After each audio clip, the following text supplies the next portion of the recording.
From Hollywood, it's time now for... Johnny Dollar. Barney Wilson here.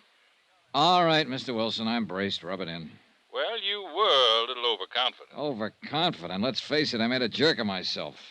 After I apologize to you, I've got to crawl out there and apologize to Mrs. Markey. I wouldn't be too hasty about it. I've been putting it off for the last 2 hours. After the way I talked to her, I'd rather walk into a cage of lions than face her again. But I thought her husband was alive, and I thought she knew it. Then your boys have to go and pull his body out of the surf. Well, that's why I called. I had a tag for an out-and-out insurance fraud. Mr. Dollar, the way it looks right now, I don't know what it is. It was probably murder. What else? Look, if you want to lose your mind, you come on over here to the morgue. Why? What do you mean? Mr. Dollar, I've been a detective for 20 years, but I've never hit one before that was as crazy as this.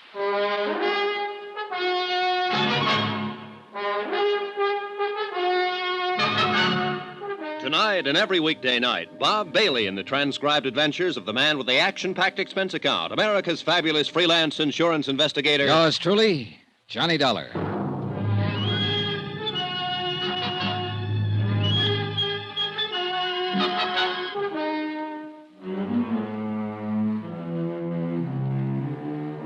From Special Investigator Johnny Dollar, location Miami Beach, to the Home Office, Delta Liability, Hartford, Connecticut. Assignment, the Fathom-Five matter. It happened to involve a $75,000 insurance policy.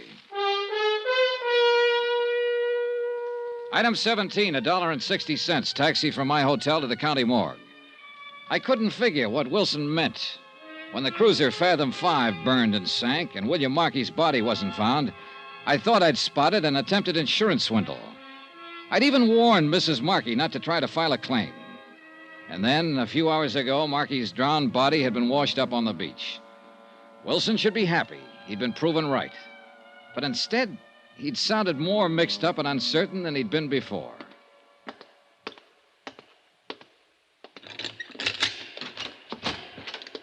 Come on in, Mr. Dollar. You know, you don't pick the pleasantest places in the world to hold conferences. I thought you might want to take a look at him. Though I'll be eternally blasted if I know what anybody could tell by looking. Well, there's the lad who's given us all the trouble, Mr. Dollar. William Markey, number 423. I never thought I'd see him here. I told Mrs. Markey that the only thing that would convince me he wasn't alive would be to see his body. All right, I'm convinced. And I'll never try to outguess an ocean current again. Everything seemed to add up to... Oh, now, wait a minute. I wondered how long it'd be before you noticed. Doesn't make sense. Like I said on the phone, this one is crazy. This was pulled out of the surf this morning? Right. And the cruiser sank 5 days ago. That's when Markey supposedly drowned. You're on the beam, Mr. Dollar. This body hasn't been in the ocean for 5 days. You win the 4-day trip to Bermuda and a complete new wardrobe. Have you had an autopsy?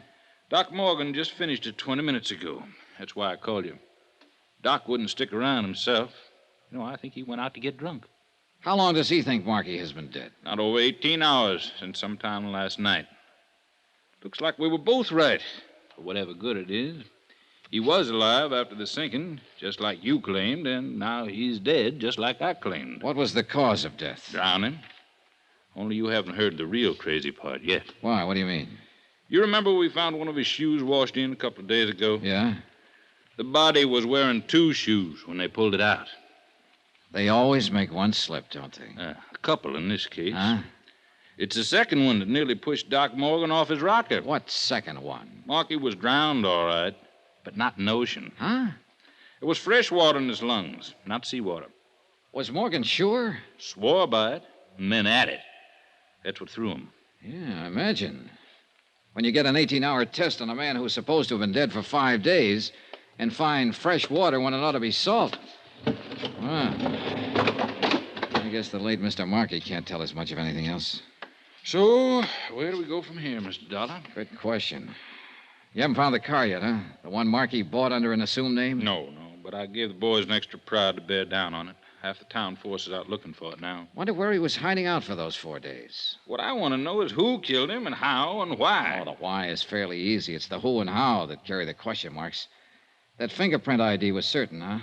There's not the slightest doubt but what this is William Markey. Oh, you're looking for an easy way out, Mr. Dollar. Yeah, I guess I am at that. Well, then it looks like our number one is the lad you've been after all along. Young Danny Haynes, huh? What do you say we go and have a talk with him?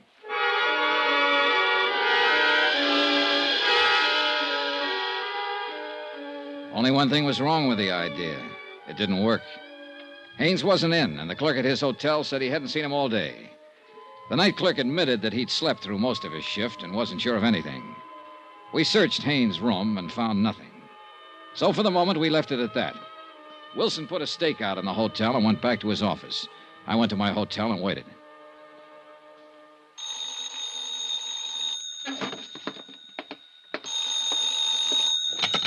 Johnny Dollar. Barney Wilson. Yeah, what's up? We finally got a break. The boys found that car. Where? Parked at the curb out on the east side of town. May have been abandoned there, or it may be where Markey was hiding out. It's in front of an apartment house. Have they checked through it yet? No, they haven't touched it. I'm leaving to go out there now. Want me to swing by and pick you up? If you don't, I'll sue you. I'll meet you out in front of the hotel. We stopped a block away and walked up to the apartment house. The car was still parked at the curb, and the plainclothesman watching it said no one had been near it. We went on inside and found the landlady, identified ourselves, and started questioning her. Luck seems to still be with us. Well, you see, most of my guests are permanent, as you might say, or at least as permanent as renters ever are. Yes, we understand. In fact, the only unit I've let in the last 2 months is number 14. That's up one flight with a pull-down bed. When did you rent that one? Well, let's see now. I think it was about 10 days ago. He paid a month's rent in advance. What was his name? Mr. Jones. A very nice, quiet, middle-aged fella. He lived by himself? Oh, yes, and never went out much.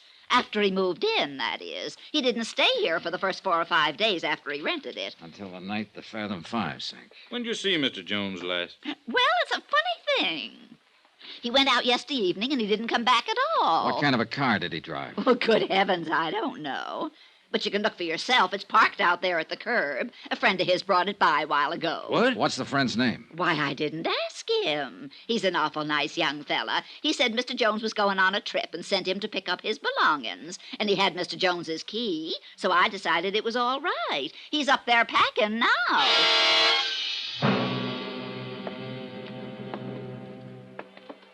12, 13. It's next door down there. Better take it easy. It's hard to tell what to expect. Right.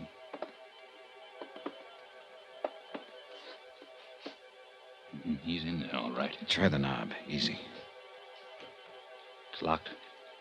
And there isn't much choice. Who is it? Open up, Haynes. We want to talk to you. I said open up. Get away from that door. Watch it, Wilson. I'm warning you. Don't try to come in. Well, we know now what to expect. I'll cover the door here, Dollar. You go down and tell Dave to cover the outside windows and call in for a couple of squad cars. Right. Hey, he's going out that window. There must be a fire escape. Come on. Let's hit the door.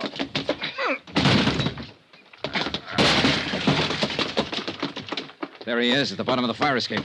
Hold it, Haynes. Stay back! All right, Haynes, it's up to you. Throw down that gun or I'll drop you. I'm sorry, kid. He's down. Yeah, That second shot was dead center. I know. I tried to hold low on him, but it jumped up on me. Well, he said he'd die for her if it came to that. It came to that.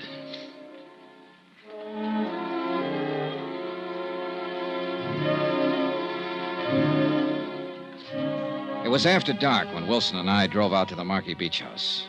There were no lights on and nobody answered the doorbell. So Wilson forced entrance and we shook the place down.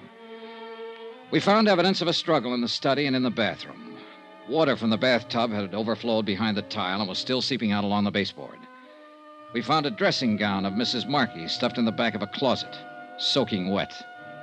Piece by piece, Wilson collected his evidence, and the picture became more and more clear. He phoned in for a fingerprint crew and went on working. I left him there and went back into town to my hotel and took the elevator up to my room.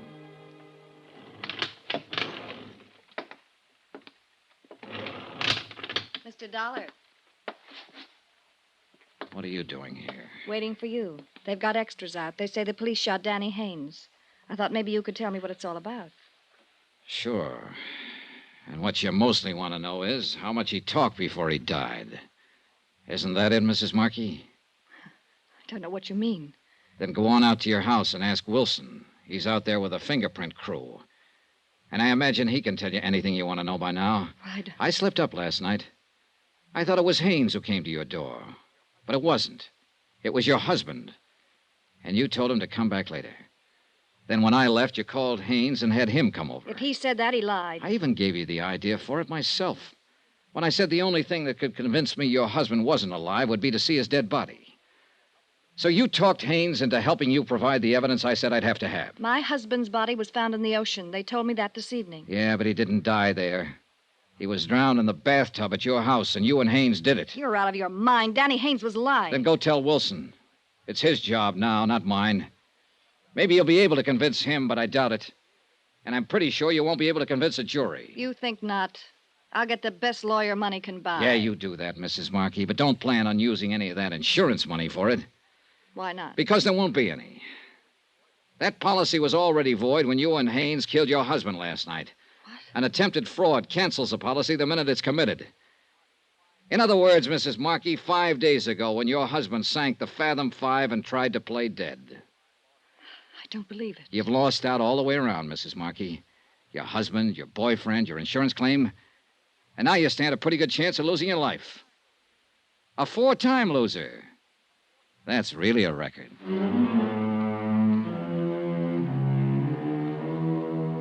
Expense account item 18, $321.60. Hotel and incidentals in Miami and transportation back to Hartford. Expense account total, $684.95. End of account, end of report. Remarks? You quoted a line of Shakespeare at the start of this case, Ralph. Full Fathom-Five, thy father lies. Well, you're wrong. It turns out to be the widow who lies, and lies, and lies. Yours truly, Johnny Dollar.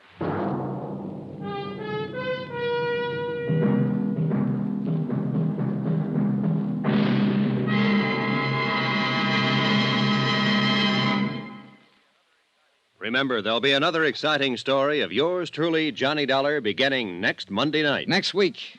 Well, if I'd minded my own business, I wouldn't have heard the girl beg for help. And from that point on, I needed help. Join us, won't you? Yours truly, Johnny Dollar.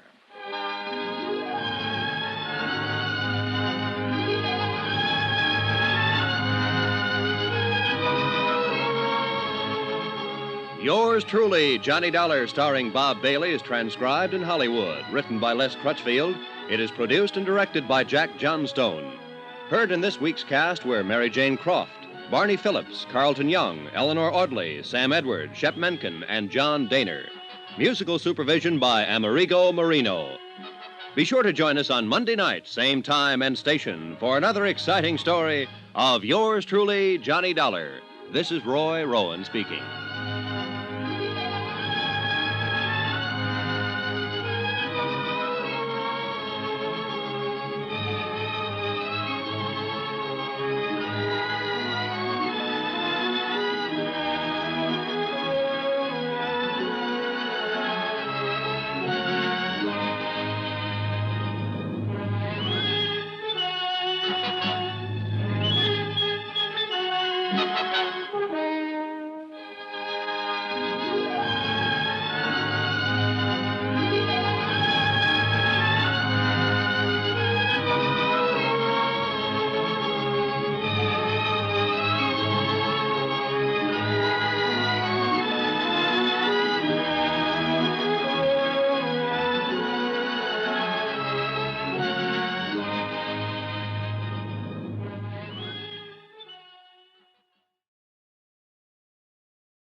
You've been listening to the OTR Gold Network.